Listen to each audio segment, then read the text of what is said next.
Buenas tardes, mi nombre es Laura Ramírez y me corresponde hablar sobre el tema atinente a la dación en pago. Hablaremos sobre su concepto, su naturaleza jurídica y su rescindibilidad. Claramente responderemos al final dos preguntas sobre los cheques y qué pasa cuando el cheque no es descargado por el banco.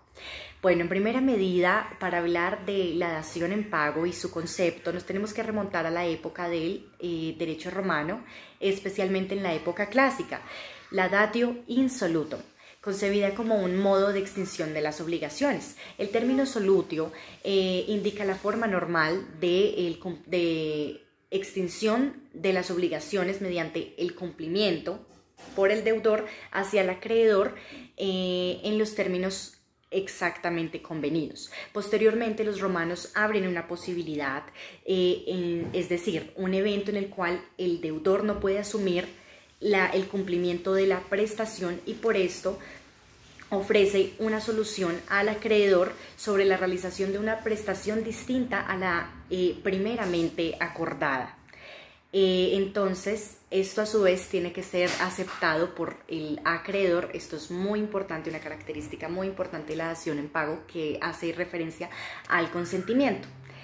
Y por esto podemos hoy en día, hoy por hoy, asumir una concepción de dación en pago que es uno de los modos de extinción de las obligaciones mediante el cumplimiento de una prestación diferente a la originalmente pactada. Recordemos que la obligación es un vínculo jurídico en el cual una persona denominada acreedor tiene el derecho de exigirle a otra persona denominada deudor el cumplimiento de una prestación consistente en un dar, hacer o no hacer.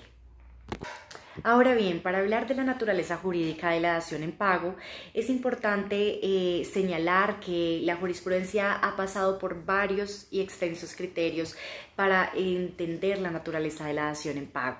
Una de las sentencias más reconocidas es en la cual participa el magistrado ponente, el doctor José J. Gómez. Es una sentencia de casación civil de la Corte Suprema de Justicia del 31 de mayo de 1961, en la cual se asimila la dación en pago a la compraventa y a su vez a la novación. No nos ocupa para el tema de este video, pero sí es muy importante.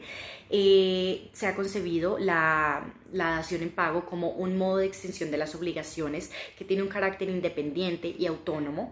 También un modo de extinción de las obligaciones analógicamente comparada con la compraventa y un modo de extinción de las obligaciones equivalente a una novación.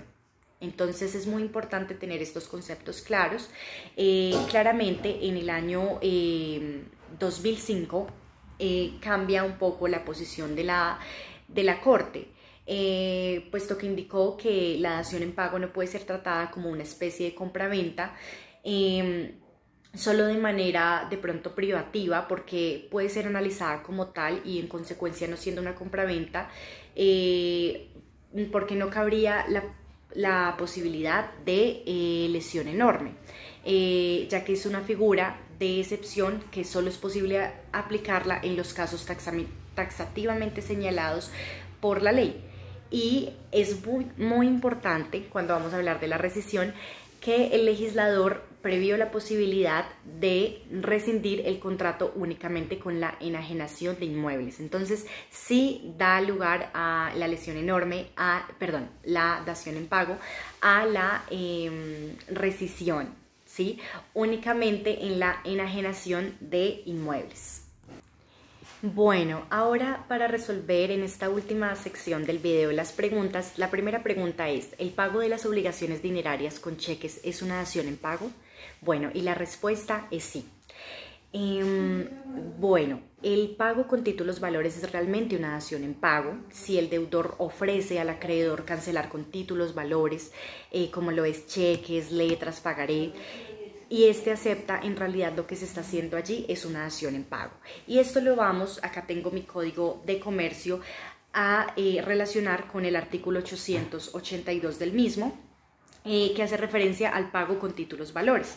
Entonces, ¿qué dice? Que la entrega de letras, cheques, pagarés y demás títulos valores de contenido crediticio por una obligación anterior valdrá como pago de esta si no se estipula otra cosa. Ahora, en la segunda pregunta, para responder la segunda pregunta, dice, ¿qué opciones tiene el acreedor cuando el cheque no es descargado por el banco?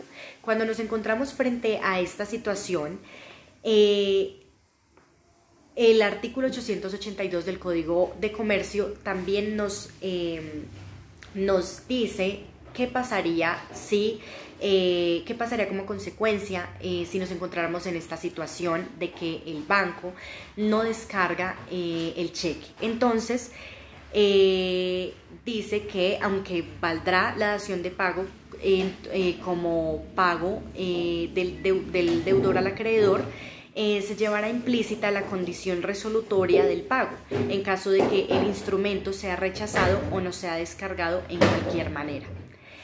Entonces, recordemos que la condición resolutoria tácita está consagrada en nuestro artículo 1546 del Código Civil, que dice que en los contratos bilaterales va envuelta la condición resolutoria en caso de no cumplirse por uno de los contratantes lo pactado, pero en este caso podrá el otro contratante pedir a su arbitrio o la resolución o el cumplimiento del contrato con indemnización de perjuicios.